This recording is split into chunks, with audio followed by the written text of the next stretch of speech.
আমরা পরিষ্কার ভাষায় হুঁশিয়ারি উচ্চারণ করতে চাই, আর কোন নতুন নৈরাজ্যবাদী বাকশালী শক্তি বাংলাদেশের মাটিতে ইনশাআল্লাহ আশ্রয় পাবে না। এদেশের ছাত্র জনতা তাদেরকে প্রতিরোধ করে দেবে।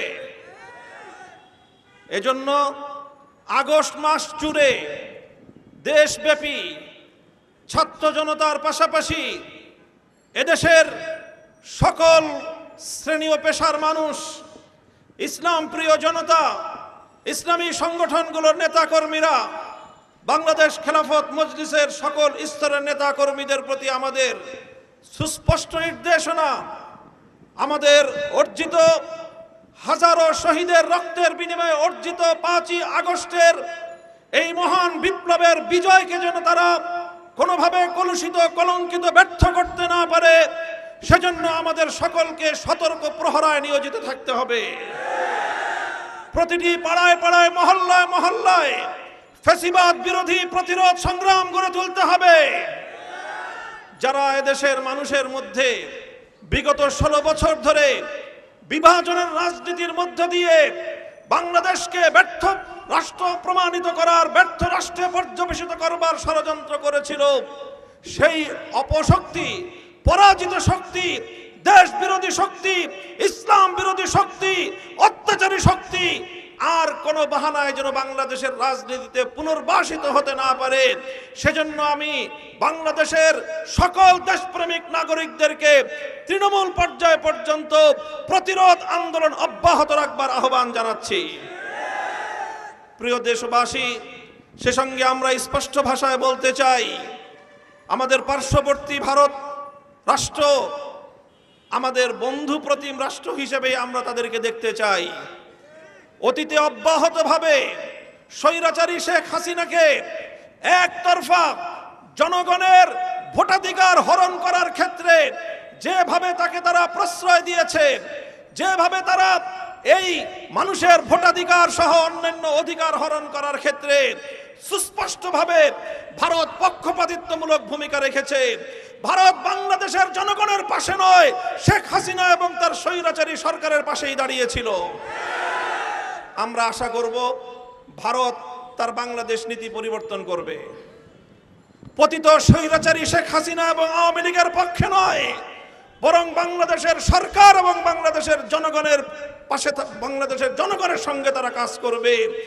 এই আহ্বান আমি ভারত রাষ্ট্রের প্রতি রাখতে চাই। আবারও বলি, যদি ভারতে বসে ষড়যন্ত্রকারী পতিত অপশক্তি বাংলাদেশের অভ্যন্তরে বিশৃঙ্খলা, নৈরাজ্য সৃষ্টি করবার পায়ে তারা চালায়, ভারতকেই ভাবতে হবে বাংলাদেশের সঙ্গে তার পররাষ্ট্র সম্পর্ক কোথায় গিয়ে দাঁড়াবে।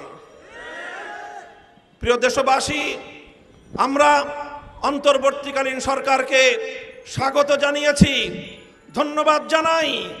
ইতিমধ্যে তারা অনেক সেই পতিত সরকারের অত্যাচারী, খুনি, যাদের হাত আমার সন্তানদের, আমার ছাত্র জনতার রক্তে রঞ্জিত হয়েছিল, তাদের অনেক রুই কাতলা ইতিমধ্যে অন্তর্বর্তীকালীন সরকারের প্রশাসন এবং আইন শৃঙ্খলা রক্ষাকারী বাহিনীর জালে ধরা পড়েছে। কেউ ডাঙায় ধরা পড়েছে, কেউ পানিতে ধরা পড়েছে। এভাবেই যেন গোটা বাংলাদেশকে তন্ন তন্ন করে অনুসন্ধান চালিয়ে সকল হত্যাকারীদেরকে যেন আইনের হাতে সোপর্দ করা হয়। প্রতিটি হত্যাকাণ্ডের যেন সঠিক ন্যায় বিচার এদেশের মানুষ পায়। 2009 সালের পিলখানায় নিহত আমার দেশপ্রেমিক অর্ধশতাধিক সেনা অফিসারদের হত্যাকাণ্ডের যেন বিচার হয়। 2013 সালের শাপলা চত্বরের ঘুমন্ত হেফাজতে ইসলামের নেতা কর্মী আলেম সমাজদেরকে নির্মমভাবে হত্যাকাণ্ডের বিচার বাংলাদেশের মাটিতে দেশের মানুষ দেখতে চায়। 2014 সালের নির্বাচনকে কেন্দ্র করে গোটা বাংলাদেশে বিরোধী দলগুলোর শত শত নেতা কর্মীদেরকে গুম খুন করা হয়েছে। এই সকল গুম খুনের বস্তুনিষ্ঠ তদন্ত এবং তার বিচার নিশ্চিত করতে হবে। 2021 সালের নরেন্দ্র মোদী এবং গুজরাটের কসাইয়ের বাংলাদেশে আগমনকে কেন্দ্র করে এদেশের তৌহিদি জনতার শান্তিপূর্ণ প্রতিবাদকে আক্রমণের মাধ্যমে পাখির মতো গুলি করে হেফাজতে ইসলামের প্রায় শত নেতা কর্মীদেরকে নির্মমভাবে হত্যা করা হয়েছে। আমার হাটহাজারী মাদ্রাসার ছাত্রদেরকে হত্যা করা হয়েছে। এই সকল হত্যাকাণ্ডের বিচার নিশ্চিত করতে হবে। 2024 সালে আমাদের সন্তানদেরকে যেভাবে নির্মমভাবে হত্যা করা হয়েছে, গোটা বিশ্ব মিডিয়ার কাছে বাংলাদেশ এবং তার আইন শৃঙ্খলা রক্ষাকারী বাহিনীর ভাবমূর্তিকে ক্ষুণ্ণ করে জনগণ হত্যাকারী একটি বাহিনী হিসেবে চিত্রিত করা হয়েছে।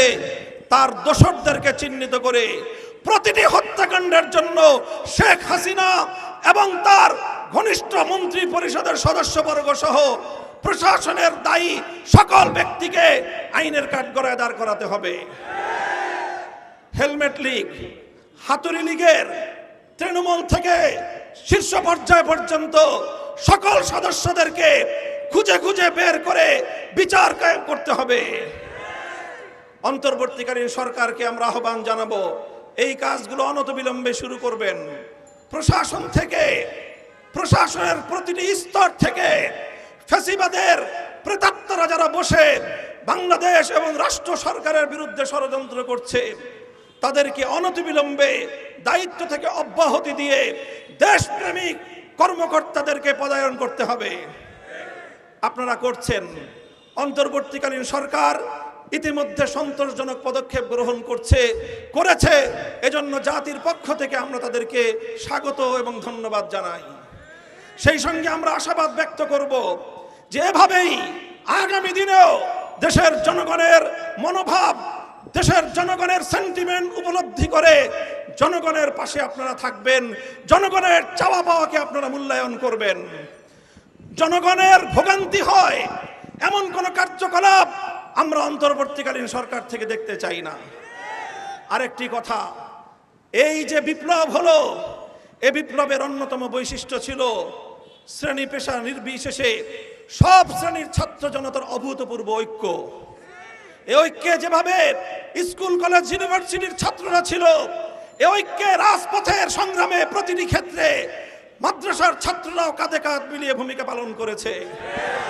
শাহাদাত বরণকারী ছাত্র জনতার মধ্যে যেভাবে বাংলাদেশের প্রাইভেট এবং পাবলিক ইউনিভার্সিটি কলেজের স্কুলের ছাত্ররা রয়েছে, আমাদের মাদ্রাসার অনেক ছাত্র শাহাদাত বরণ করেছে।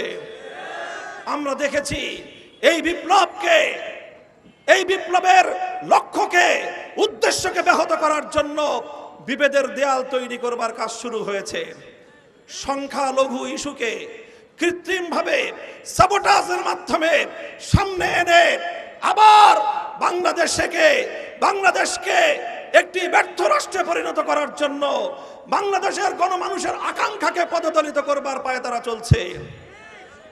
সংখ্যালঘুদের উপর নির্যাতনের আলোচনায় আসার মতো উল্লেখযোগ্য কোনো ঘটনা বিগত 1 মাসে বাংলাদেশে সংঘটিত হয়নি।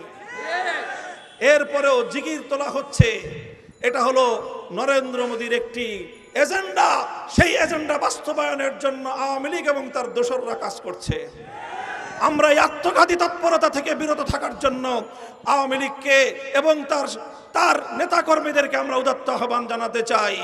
খবরদার, দেশের বিরুদ্ধে সাম্প্রদায়িক উস্কানি দিয়ে বাংলাদেশের বিরুদ্ধে গোলযোগ নৈরাজ্য সৃষ্টি করবার কোনো অপচেষ্টা করবেন না। এদেশের মানুষ বরদাস্ত করবে না। আমরা অন্তর্বর্তীকালীন সরকারের কাছে আরেকটি প্রত্যাশা রাখি যে এই দেশ, এই বিপ্লব, এই অভ্যুত্থান সংগঠিত হয়েছে বাংলাদেশের স্বাধীনতা যুদ্ধেও যে ঘোষণা ছিল কোরআন সুন্নাহ বিরোধী কোনো আইন, কোনো কার্যকলাপ বাংলাদেশে চলবে না। কাজেই অন্তর্বর্তীকালীন সরকারও যেন কোনোভাবে, কোনো কারণে, কোনো চাপে কোরআন সুন্নাহ বিরোধী, ইসলাম বিরোধী কোনো কার্যকলাপ যেন তাদের শাসনামলে পরিচালিত হতে না দেন। এটা আমাদের উদাত্ত আহ্বান থাকবে সরকারের প্রতি। আমি আজকের গণমিছিল পূর্ব এই সমাবেশ থেকে আমরা আপনাদের সকলকে আজকের এই সমাবেশে উপস্থিত হওয়ার জন্য ধন্যবাদ জানাচ্ছি। আজকের এই 15ই আগস্টের এই সমাবেশ ঢাকা মহানগরীতে পালিত হচ্ছে। আগামীকাল 16ই আগস্ট জুমাবার বাদ জুমা সারা বাংলাদেশে দেশব্যাপী নৈরাজ্যবাদ বিরোধী বিক্ষোভ কর্মসূচি ঘোষণা করছি। সারা দেশের জেলা থানা পর্যায়ে বাংলাদেশ খেলাফত মজলিসের নেতৃত্বে দেশবাসীকে আহ্বান জানাচ্ছি, মাঠে নেমে আসুন। অর্জিত এই বিজয়কে সাফল্যমণ্ডিত করে রাখার জন্য, এই বিজয়কে অব্যাহত এবং এই বিজয়ের উদ্দেশ্যকে মঞ্জিল পর্যন্ত পৌঁছানোর ক্ষেত্রে অপশক্তির বিরুদ্ধে রাজপথে প্রতিরোধ গড়ে তুলুন।